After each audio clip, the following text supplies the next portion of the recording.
Hi guys, welcome to my blog Purvanchal Halchal and Deepak Anand official. By the way, happy Chhath Puja to all. मैं इस बार छठ के time Delhi में हूं और आज के छठ पूजा का ब्लॉगिंग करने वाला हूं, तो बने रहिए वीडियो में। और आज देखते हैं दिल्ली के अंदर छठ पूजा का क्या नज़ारा है। तो आइए शुरू करते हैं। तो अब हम कनॉट प्लेस के लिए मार्केट होते हुए पूरी तैयारी के साथ निकल रहे हैं ऑफिस के लिए, और शाम को उधर से ही छठ घाट जाने का प्रोग्राम है। हालांकि छठ पूजा का प्रचलन देश विदेश पर शुरू तो हो गया है, लेकिन छुट्टी के मामले में अभी तक ये क्षेत्रीय स्तर पर ही सीमित है। तो दिल्ली में भी छठ पूजा पर छुट्टी नहीं मिलती, सो ड्यूटी करते हुए पूजा का भी आनंद लेना है। छठ पूजा के लिए बाजार सज चुका है और वो सब कुछ मिल रहा है जो व्रतियों को चाहिए। जैसे कि आप देख सकते हैं, हर प्रकार का फल फूल और ढेर सारा सामान उपलब्ध है। गुलाब, गेंदा, बेली, चमेली, आम का पल्लव, नारियल, शरीफा, गन्ना, मतलब A to Z सब कुछ मिल रहा है। मिठाइयों का भी बाजार सजा हुआ है। हर टाइप की मिठाइयाँ यहाँ मिल जाएगी आपको, जैसे आप वीडियो में देख सकते हैं। हालांकि हमारे यहाँ बिहार में छठ पूजा पर मिठाइयों का उतना महत्व नहीं है जितना फल फूल, कंदमूल और पकवान का महत्व है। लेकिन भैया, ये दिल्ली है, यहाँ छठ थोड़ा अपग्रेडेड तरीके से होता है, सो यहाँ सब कुछ लगता है जो बेसिकली हमारे बिहार में नहीं लगता है।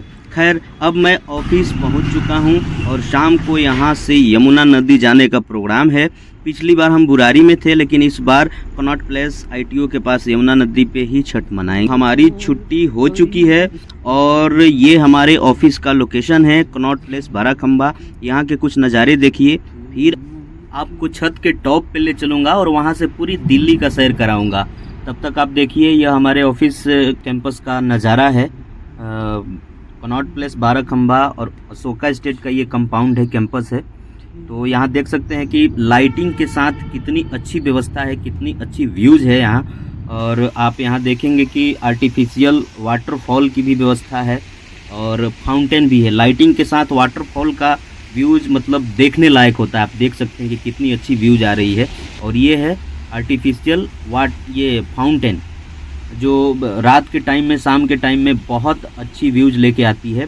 और हम लोग शाम के टाइम यहीं बैठते हैं। अब चलिए, आपको मैं छत के टॉप पे लेके चलता हूँ। तो अब फाइनली हम इसके बाद चलते हैं छत के टॉप पे और वहाँ जाकर देखते हैं कि क्या नज़ारा है। तो देख सकते हैं आप, यहाँ से पूरी दिल्ली दिख रही है। हालांकि बहुत ज़्यादा पोल्यूशन है, तो पोल्यूशन के चलते थोड़ी व्यूज़ जो है ब्लर आ रही है, पूरी क्लियरिटी नहीं है। तो आप देख सकते हैं यहाँ ये ललित होटल है, जहाँ ये कनाडा के प्रधानमंत्री जस्टिन ट्रूडो यहाँ रुके हुए थे G20 शिखर सम्मेलन के टाइम में। तो ये 5 स्टार होटल है। और आप सामने देख सकते हैं अंतरिक्ष भवन है, जो ये बिल्कुल धीरे धीरे रोटेट करता है, मतलब पर डे के हिसाब से, टाइमिंग के हिसाब से रोटेट करता है। और आप अभी देख रहे हैं, हम जिस टॉप लेवल पे हैं वहाँ ये रेड लाइट सिग्नल लगा हुआ है। ये एयरवेज के लिए है, ये एयरलाइन के लिए है कि ये आप इसके नीचे जो है जहाज़ वगैरह नहीं उतार सकते हैं। तो ये एक संकेत है। बाकी आप सामने देख सकते हैं नई दिल्ली रेलवे स्टेशन है, और इसके आगे जो है यमुना नदी है, जहां हम लोग अभी जाने वाले हैं। तो ये अब फाइनली हम चलते हैं घाट पर, और आप देख सकते हैं कि फाइनली हम घाट पे आ गए हैं। थोड़ा आने में लेट हो गया है, इसलिए सांझ का अर्घ दे करके सभी व्रती जो हैं घर वापस जा रही हैं, सारे लोग वापस जा रहे हैं। और सबसे बड़ी बात कि जो लोग दूर से यहाँ आते हैं यमुना नदी पर, कुछ लोग यहाँ रात में रुक भी जाते हैं, क्योंकि हमारे यहाँ प्रचलन है कि पहले संध्या अर्घ देने के बाद में आप वापस घर चले जाते हैं और घर पे जो है कोसी भरते हैं। कोसी भरने के बाद थोड़ा सा विश्राम करने के बाद फिर 2 बजे या 2:30 बजे ईख लेकर के, ईख के साथ कोसी भरने के लिए घाट पे आते हैं। और फिर तिबारा जो है सुबह में, सुबह के अर्घ के लिए लोग पहुंचते हैं। लेकिन यहाँ आप देख सकते हैं कि बहुत लोग जो हैं अभी जो जा रहे हैं वो सुबह आएंगे, और कुछ लोग जो दूर से आए हुए हैं वो यहीं रुक जाएंगे। उनके लिए दिल्ली सरकार ने पूरी अच्छी तरीके से व्यवस्था कर चुकी है। दिल्ली सरकार ने पूरी अच्छी तरीके से व्यवस्था कर दी है। आप देख सकते हैं कि आतिशी जी का बोर्ड भी लगा हुआ है, और सामने आप देख सकते हैं यमुना नदी दिख रहा है। हालांकि सबसे बड़ी बात कि यमुना नदी में इस बार किसी व्रती को जाने की इजाज़त नहीं है। सरकार के द्वारा पूरी तरीके से बैन है, क्योंकि यमुना नदी का पानी जो है बिल्कुल पोल्यूटेड है और उसमें घुसना बिल्कुल मना है, क्योंकि इन्फेक्शन हो सकता है, बहुत सारी बीमारियां हो सकती है। तो सरकार ने यमुना नदी के किनारे ही अलग से व्यवस्था बनाई है। आप वीडियो में बने रहिए और वो सारी चीज़ें मैं आपको दिखाऊंगा कि सरकार की क्या व्यवस्था है यहाँ व्रतियों के लिए। तो अब हम अंदर चलते हैं जहाँ पे पूजा पाठ का पूरा व्यवस्था है। आप देख सकते हैं यहाँ तमाम व्रतियाँ जो हैं, यहाँ आप देख सकते हैं तमाम जो हैं माताएं बहनें यहाँ छठ माता की मूर्ति के पास जो है अपना पूरा व्यवस्था सजा करके बैठी हुई हैं। जय छठी मैया, जय हो जय हो जय हो। क्या बात है, बहुत खूबसूरत, बहुत लाजवाब नज़ारा है यहाँ। आप सोच सकते हैं कि पूरी दिल्ली में कम से कम हज़ारों जगह छठ पूजा का प्रचलन है और घाट है, हज़ारों जगह पे छठ पूजा होता है।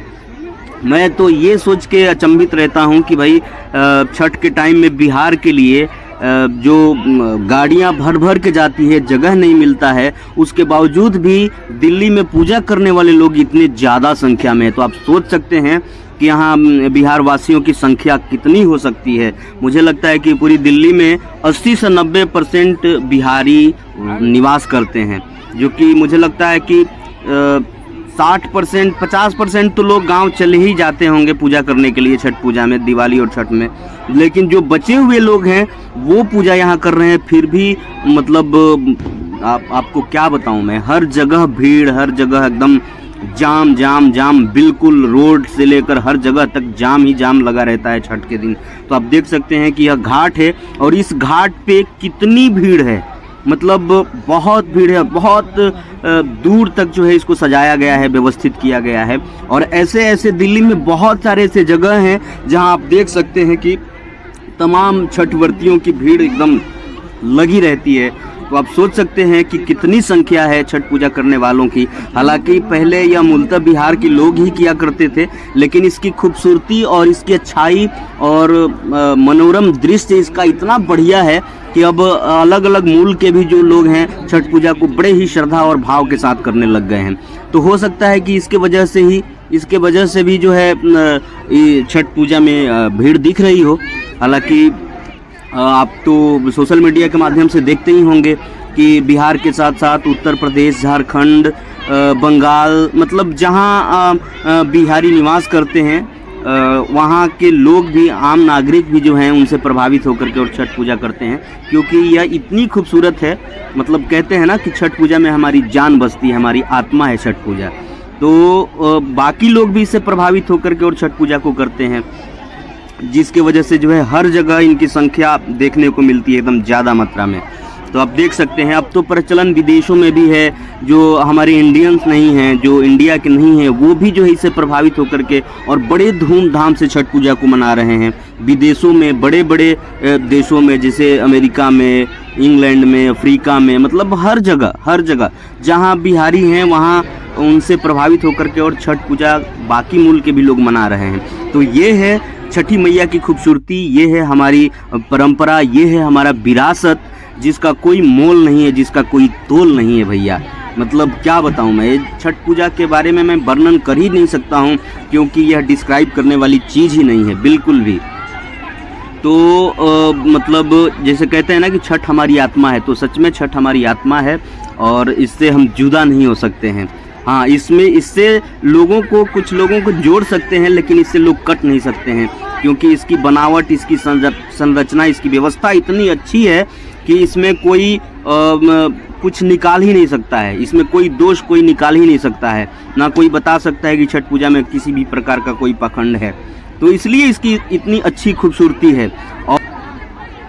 और छठ पूजा की पता है सबसे अच्छी खासियत क्या है, सबसे अच्छी बात क्या है? जैसे पूरी दुनिया उगते हुए सूरज का पूजा करती है, लेकिन एक हमारा बिहारी समाज ऐसा है जो पहले डूबते हुए सूरज को पूजा करती है, फिर उगते हुए सूरज को पूजा करती है। मतलब इससे यह स्पष्ट होता है कि उदय होना तय है या नहीं इसकी कोई गारंटी नहीं है, लेकिन जिसका उदय हो चुका है उसका अंत होना निश्चित है। ये सबसे बड़ी सच्चाई है दुनिया की। तो यह छठ पूजा जो है इस सच्चाई को बयां करती है। तो हमारा बिहारी समाज जो है डूबते हुए सूरज का भी पूजा करता है और उगते हुए सूरज का भी पूजा करता है। यानी कि समानता का इससे बड़ा उदाहरण और कुछ हो ही नहीं सकता है। यह पूर्ण रूप से प्रकृति की पूजा है, नेचर की पूजा है। मतलब हवा, पानी, धरती और ऊर्जा के सबसे अक्षुण्ण स्रोत जो सूर्य देव हैं, उनकी पूजा है, जिनसे जो है ये पूरी सृष्टि, पूरी दुनिया चलती है। तो स्वाभाविक है कि ये इससे बड़ा पूजा कोई हो ही नहीं सकता है। इंसान और हर प्राणी, हर जीव जंतु जो है बिना ऊर्जा, हवा, पानी और धरती का जीवित हो ही नहीं सकता है। तो यह जीवन के लिए मूल आधार है, सूर्य, धरती और हवा। तो यह पूर्ण रूप से प्रकृति की पूजा है और इसकी पूजा हम लोग करते हैं। तो हमें इस बात का बहुत गर्व है कि हमारा कल्चर, हमारा ट्रेडिशन इतना रीच है जो पूरी दुनिया में अब फैलते जा रही है। तो आप देख सकते हैं ये नज़ारा है यमुना नदी का। ये यमुना नदी का नज़ारा है। हम लोगों ने घूम लिया और घूमने के बाद हम लोग वापस जा रहे हैं घर के लिए। ये देखिए पूरा रोड जाम है। आप ये यमुना ब्रिज जो है पूरा एकदम यमुना नदी ब्रिज के पास। अब हम लोग ब्रिज क्रॉस करके अब हम लोगों ने सोचा है कि यहाँ से पैदल ही हम लोग जाएंगे लक्ष्मी नगर और फिर लक्ष्मी नगर से हम लोग बस पकड़ के पांडव नगर जाएंगे जहाँ हम लोग रहते हैं। तो ये वीडियो आपको कैसी लगी आप ज़रूर बताइएगा और ऐसे ही वीडियो के लिए आप हमारे साथ बने रहिए। पूर्वांचल हलचल पर और दीपक आनंद ऑफिशियल पर इस टाइप की वीडियो आते रहेंगे। आनंद लेते रहिए अपने परंपरा का, अपने ट्रेडिशन का, अपनी संस्कृति सभ्यता का। इससे जुड़े हुए हर वीडियो आप तक पहुंचेगी। तो अभी तक अगर आप हमारे चैनल को सब्सक्राइब नहीं किए हैं तो सब्सक्राइब कर लीजिए और नोटिफिकेशन बेल आइकन भी दबा दीजिए ताकि इस चैनल पे आने वाली हर वीडियो का नोटिफिकेशन आप तक पहुंचे और सबसे पहले आप इस वीडियो का आनंद ले सकेंगे। जय छठी मैया, जय सूर्यदेव, जय हो, जय भोजपुरिया समाज, जय बिहार।